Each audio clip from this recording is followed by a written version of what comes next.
Welcome to the library.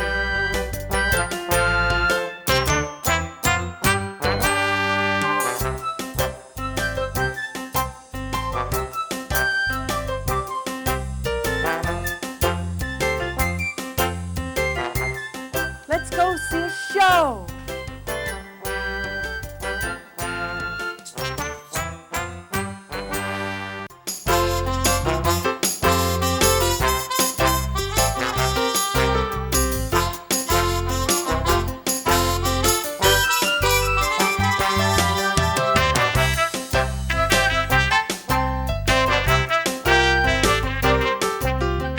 My name is Michael D. McCarty. I'm a storyteller. I'm telling a variety of stories for Black History Month. So this is a folk tale from a country called Zimbabwe, located in the south of Africa. And it's a story that I call A Strange Creature. And it goes like this. There were more than enough people to tell this young boy what to do.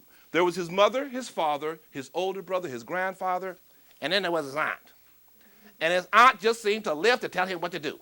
All day long she'd be, I want you this, I want you that, you go over here, you give me this, you give me that, no, no, no, no, no, no, no, no, no, no, no, no, all day long. And just like the Energizer Bunny, she kept going and going and going. And he was tired of hearing it. Sometimes he thought he would go to the local medicine man, he would get some kind of a herb or potion, and when he gave it to his aunt, it would like, shut her up. A lot of parents have asked me where they can get that potion. We'll talk later. Sometimes he thought when he got to be older, got to be bigger, had a little more bass in his voice, he would go up to that auntie and he would yell at her like she always yelled at him. But he didn't do any of these things because his parents had taught him to be an obedient young man, respectful of his elders, and besides, said the father, the only joy she gets is yelling at you. It keeps her out of my hair, so you just gonna have to put up with it. And he did. But one day, she asked him to do something that he really didn't want to do. She wanted him to leave their village and go deep, deep, deep into the woods to pick some fruit. Now the word was that in this area of the forest there were some caves. And it was said that in one of these caves there lived a strange creature. A creature with a humongous mouth and a humongous belly who liked to eat people just like you. So do you think that boy was happy to go? No. Oh, no. But because he was an obedient young man, he went. So there he was that morning outside those caves picking fruit. But all the while that he was picking fruit, monster radar. Suddenly, there was a rustling in the bushes.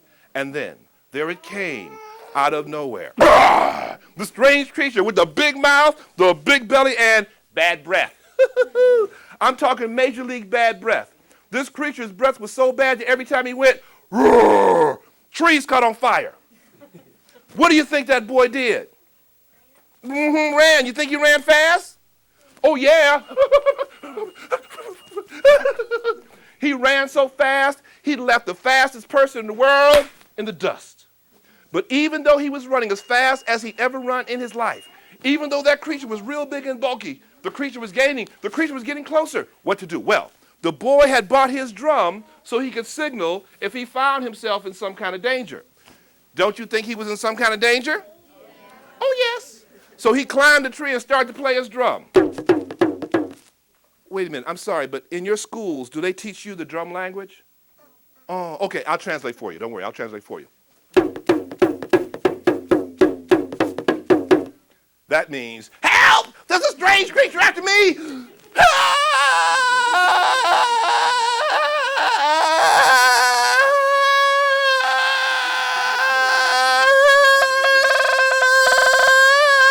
A loose translation, but you get the idea. Well, when the boy started playing his drum, a strange thing happened with that strange creature. That creature started to dance and dance and dance and dance. What do you think that boy kept doing? You know you're right. He played and played and played till the sun went. Then the creature stopped, looked at the little boy, and then he boogied on back to his cave. Well, when the creature left, What do you think the boy did now? Yell it out. And went home. Who was waiting for him when he got home? The auntie. Was she happy to see him? No. Why not? He didn't bring any fruit. Where's my fruit? You're supposed to bring my fruit. I don't see any fruit. You get my fruit. Where's my fruit? I want my fruit. Where's my fruit? Where's my fruit? She tried to chase the little boy around. He had to weave and dodge and duck and bob. He put on some moves. The Bears could have used some of those moves last week. I'm from Chicago. Feel my pain. Well, he hid until the next morning. The next morning, he told his father what had happened. Now, the father knew that he was a truthful young man. He believed the young boy. He went to the auntie to explain the situation. You think she bought it? Ain't no strange creature. He made the story up. Where's he at? You better bring it to me. No, said the father. We will go and see for ourselves. So that morning, the mother, the father, the little boy, and who else? The auntie. All went to go pick fruit and check out this strange creature story. Now, the auntie thought it was a bunch of nonsense, but she was not going to pass up an opportunity to do some yelling. She just had to yell at people. So there they were outside the caves picking fruit. Now, the mother, the father, and the little boy were all picking fruit and putting it in bags. Now, the aunt didn't have a bag. Some might say she was a bag, but we're not going to go there. But she was definitely a greedy gut. She went up to this fruit tree, and she was just scarfing down fruit. Juice and seed and rind was flying every which way. You needed safety goggles on if you were standing within 5 or 10 feet of her. Meanwhile, that little boy had that monster radar going when suddenly, once again, there was that rustling in the bushes, and there it came. The strange creature with the big mouth, the big belly, the bad breath, moving fast. The creature grabbed the boy's father, swatted him whole. Grabbed the mom and swatted her whole. The aunt was so busy scarfing down fruit, she didn't even notice what was going on. Creature tipped on over and grabbed her and swatted her whole. Then he looked at the little boy and said, "Cookie," and started going after that boy. What do you think that boy did? You know you're right. He got that drum and he started to play. And what did the creature do? Dance. Yeah. But the little boy, he was so upset because he just seen his mother and his father swallowed whole by the strange creature. But he wasn't upset about the auntie. That was cool. But because he was upset, when he played his drum, he played it real fast. Now this creature had rhythm and was keeping up with that beat. That big old belly was going wooga wooga, wooga wooga, wooga wooga, wooga wooga, wooga. People getting tossed around every which way. Now if any of you has ever found his or herself in a situation where you swallow, let's say, 2 or 3 people whole, and then you started doing some boogieing, you might know what happened next. The creature went.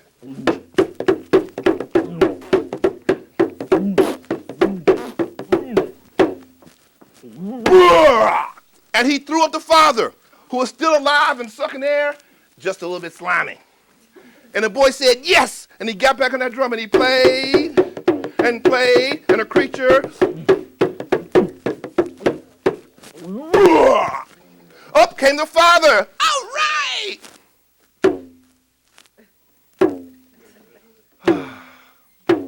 Why did he play his drum so slow? Yell it out.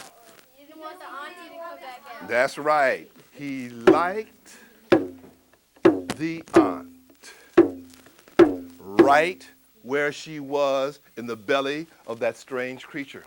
But the boy's father said, "Son, you must play your drum fast. You have to get your auntie back." I have to. It's so peaceful. Can't we just take the creature home instead? No. You must get her back. And he was, after all, what kind of a young man? Obedient. And so grudgingly, he played, and the creature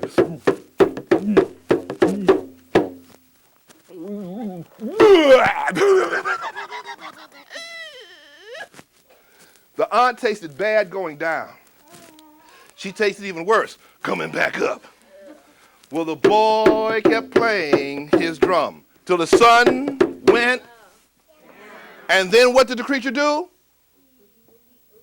He boogie oogied. All right. We advanced now. We boogied on back to his cave. Well, When the creature left, now another strange thing happened, this time with the auntie. She wasn't yelling anymore. Something about being down in the belly, that strange creature had chilled her out big time. And from that day on, she never yelled at the young man again. He had saved her life. Thus we are left with the typical fairy folk tale type ending.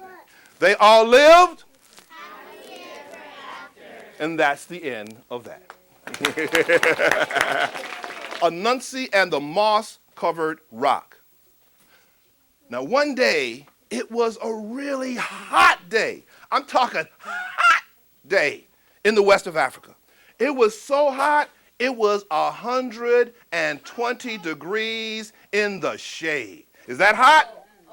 Oh yeah.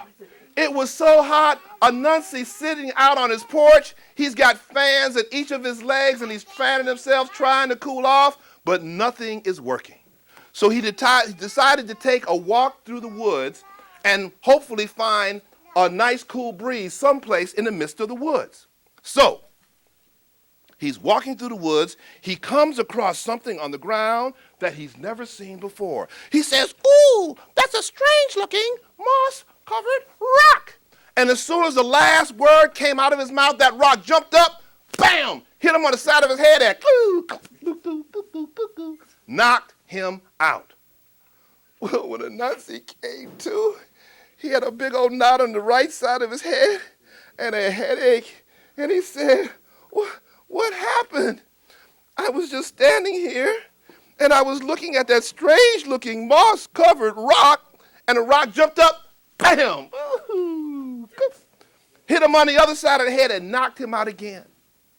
Well, when Anansi came to again, he had how many knots on his head? Two knots and a double-sized headache. And he said, "What happened? I was just standing here looking at that." And he realized that if somebody would say, that rock would knock him out. Ooh, Anansi thought. Now he had a tool in his arsenal. Now Anansi, besides tricking people, he loves to do something else. He loves to eat. But Anansi does not like to work. So he's always trying to find ways to trick the other creatures out of their food. Now he said, "Oh, I know what to do." So he went to visit Monkey. What do monkeys like to eat? Bananas. Yes. And Monkey had a whole bunch of bananas. Anansi said to Monkey, Monkey, come on. You're so hot in all that fur. Come on. Take a walk with me through the woods. We'll find a nice cool breeze. And Monkey said, okay. And they went through the woods until they came to that spot. And Anansi said, "Oh, Monkey, look at that. What's that? Oh, Anansi, that's a strange-looking moss-covered rock." The rock jumped up, bam, hit Monkey and knocked him. Anansi ran to Monkey's house and took all of his. He said, "Ooh, this is good." And when Monkey woke up, he had a big old knot on his head. And then when he got home, all of his were gone. And Anansi went to the next creature. He went to elephant. What do elephants like to eat? Peanuts. Peanuts. And elephant was sitting on his porch with those big old ears flapping, trying to cool himself off. And Anansi said, "Oh, elephant, that's not working. Come on, take a walk with me through the woods, and we'll find a nice cool breeze." And elephant said, "Okay, Anansi." And he went stomping through the woods with Anansi until they came to that spot. Anansi said, "Oh, elephant, what is that?" "Oh, Anansi, that's a strange-looking moss-covered rock." And the rock jumped up, bam, hit him in the head and boom, knocked him out. Well, Anansi ran to Elephant's house and took all of his. And when Elephant came to, he had that knot on his head and went home and all of his peanuts were gone. Well, Anansi said, "This is great." He went to creature after creature after creature, and tricking them and getting their food. But what Anansi didn't know is that there was one creature that had been watching him all the time. It was the little bush deer. She had seen everything that Anansi had done, and she knew that Anansi was coming to her place next. What do deer like to eat? Berries, very good. And deer, little bush deer, being a very holistic type of deer, had the finest organic berries only, always. Well, bush deer was sitting on her porch when Anansi came and said, "Oh, bush deer, it's so hot, come on, take a nice walk with me through the woods." And bush deer said, "Okay." And she went prancing through the woods with Anansi until they got to that spot. And Anansi said, "Oh, bush deer, look at it, what's that?" And bush deer said, "What's what?" "That right there." "What right where?" This. What? That thing, what thing? Can't you see it? See what? This, what? The strange looking moss-covered rock! And it was too late. The rock jumped up, went right between the other two knots, bam! And Anansi went, doing. Bush deer ran to all the other creatures. She told them all what had happened. They all marched over to Anansi's house and got all of their. And then when Anansi woke up, he had how many knots on his head? 3. And a triple-sized Excedrin headache.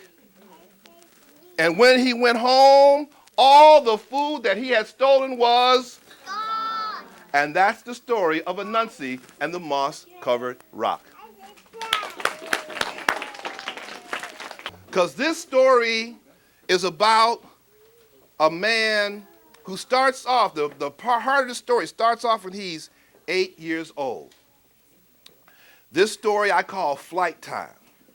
Now, Eugene Jacques Bullard was born in Georgia in 1894. Is that a long time ago? Yeah. Oh, yeah. 1894.